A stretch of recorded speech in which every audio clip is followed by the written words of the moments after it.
दोस्तों, राहुल गांधी ने 31 मिनट का प्रेजेंटेशन वोट चोरी पर दिया। पूरे डिटेल से बताया कैसे चोरी हुई, किस तरह से वोट चोरी किया गया। अब जब राहुल गांधी वोट चोरी पर नया खुलासा कर रहे थे तो उस पीसी को मुख्य चुनाव आयुक्त ज्ञानेश कुमार तो जरूर सुन रहे होंगे।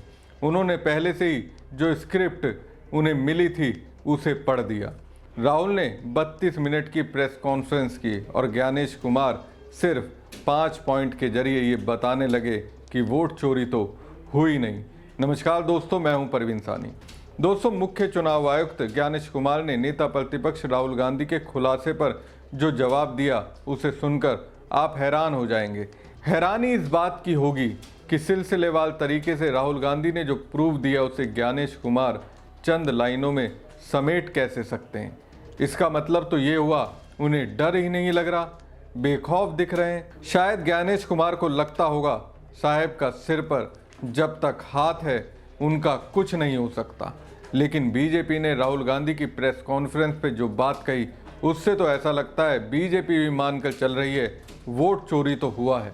एक सेंट्रलाइज तरीके से वोट चोरी हो रहा है, राहुल गांधी ने साबित किया।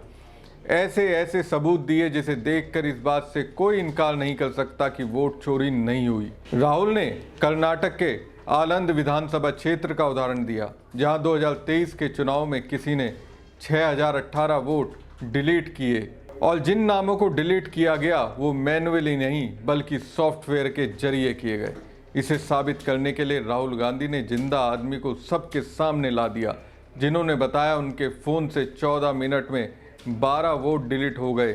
30 से 32 सेकंड में एक वोट डिलीट हुआ सुबह के 4 बजे। लेकिन उन्हें इस बात की जानकारी ही नहीं हुई कि उनके फ़ोन का गलत इस्तेमाल हुआ। ಇಲೆಕ್ಷನ್ ಟೈಮ್ ಈಗ ये इनका वीडियो है। ನಾ ಅರ್ಜಿ ಹಾಕಿಲ್ಲ, ನನಗೆ ಅದಕ್ಕೆ ಸಂಬಂಧ ಇಲ್ಲ। ಅದು ಯಾರು ಹೊಟ್ಟಿ ಕಿಚ್ಚಿಗೆ ಯಾರು ಹಾಕ್ಯಾರ ಅನ್ನೋದು ನನಗೆ ಗೊತ್ತಾಗಿಲ್ಲ। तो इनको आइडिया नहीं है कि इन्होंने वोटर्स डिलीट कर दिए। ऐसा सिर्फ उनके साथ ही नहीं और भी कईयों के साथ हुआ। और भी कई नंबर राहुल गांधी को मिले हैं। राहुल ने उन नंबरों को भी दिखाया और वो कर्नाटक से बाहर के हैं।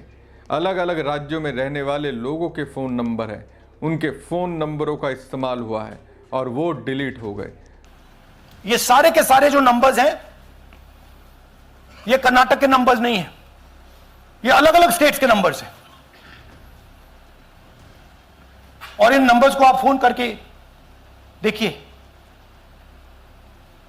रिप्लाई नहीं आता है।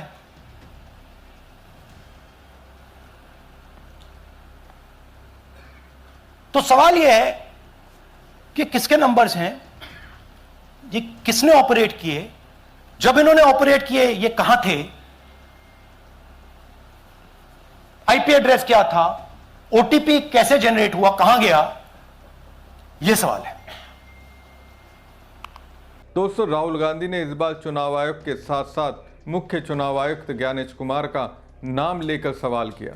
बताया कि अगर ज्ञानेश कुमार उनके आरोपों का जवाब नहीं देते हैं तो फिर माना जाएगा कि वो वोट चोरों का संरक्षण कर रहे हैं। अब ज्ञानेश कुमार पर जब राहुल गांधी ने खुलासा किया तो उनकी ओर से भी जवाब आया।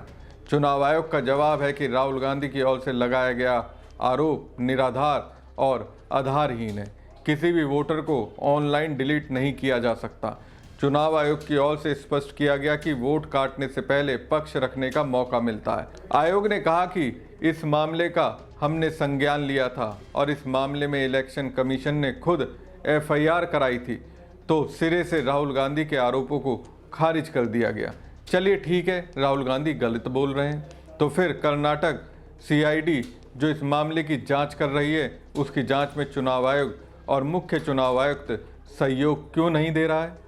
यह दूसरा उदाहरण, सूर्यकांत जी जो अभी स्टेज पे आए थे, इन्होंने 12 वोटर्स को 14 मिनट में डिलीट कर दिया।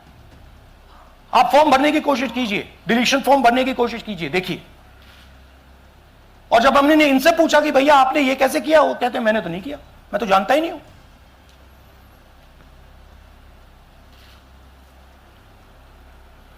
बबीता चौधरी जी का इन्होंने एक नाम डिलीट किया, यहां खड़ी है बबीता जी, यहां है, सूर्यकांत जी यहां हैं, आ जाइए जरा स्टेज पे, 1 सेकंड आ जाइए।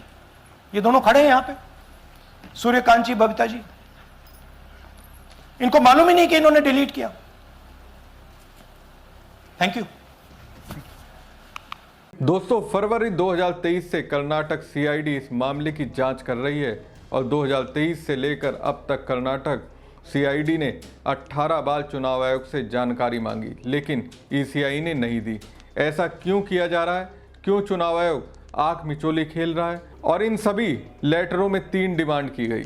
ये जो आईपी एड्रेस है उसका डेस्टिनेशन बताइए, दूसरा डिवाइस डेस्टिनेशन पोर्ट बताइए, तीसरा ओटीपी ट्रांजैक्शन दीजिए। लेकिन राहुल गांधी ये कह रहे हैं इन 18 महीनों में चुनाव आयुक्त ज्ञानेश कुमार इनसे भागते नजर आए, जवाब उनको दिया नहीं जा रहा है। और देखिए इसमें हैरानी की बात, कर्नाटक के जो सीसी हैं वो भी दिल्ली में मुख्य चुनाव आयुक्त को चिट्ठी लिख चुके हैं कि आप इन सवालों का जवाब दीजिए। तो बड़ा सवाल ये है कि यहाँ तो न सिर्फ कर्नाटक के सीआईडी बल्कि कर्नाटक के सीसी भी दिल्ली के चुनाव आयोग से जवाब मांग रहे हैं। तो जवाब क्यों नहीं मिल रहा है? सिर्फ ये कह देना कि राहुल गांधी ने जो आरोप लगाए हैं वो बेसलेस हैं, बस यही जवाब है? ये तो इनका रटा रटाया जवाब है। पिछली बार जब राहुल गांधी ने चुनाव आयोग पर वोट चोरी का आरोप लगाया था तो यही जवाब मुख्य चुनाव आयुक्त ने दिया था। क्या नया है इसमें? सबसे बड़ी बात यह है दोस्तों, राहुल गांधी सीधे तौर पर कह रहे हैं जो भी आरोप वो लगा रहे हैं उन आरोपों को साबित करने के लिए उनके पास सबूत है। सबूत तो राहुल गांधी ने वीडियो के जरिए उस महिला को सामने लाकर दिखा दिया जिनके मोबाइल नंबर के जरिए वोट काटे गए, जिन नंबरों का इस्तेमाल किया गया। उस नंबर के मालिक को बकायदा राहुल गांधी ने लाइव खड़ा कर दिया। सूर्यकांत नाम के शख्स ने कहा कि उनके नंबर से वोट काटे गए। राहुल कह रहे हैं सेंट्रलाइज तरीके से नामों को वोटर लिस्ट से डिलीट किया गया। इसके लिए सॉफ्टवेयर का इस्तेमाल हुआ, कॉल सेंटर जैसा सेटअप का इस्तेमाल किया गया। राहुल गांधी का सीधा दावा है कि ये पिछले 10 साल से हो रहा है।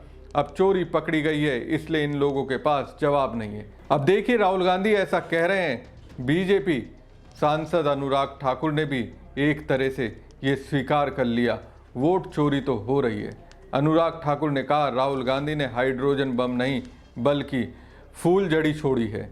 चलिए, अभी राहुल ने हाइड्रोजन बम के बदले फूलझड़ी का इस्तेमाल किया है। मतलब अनुराग ठाकुर कह रहे हैं राहुल गांधी ने वोट चोरी का बड़ा सबूत नहीं दिखाया, जो दिखाया वो छोटा सबूत है।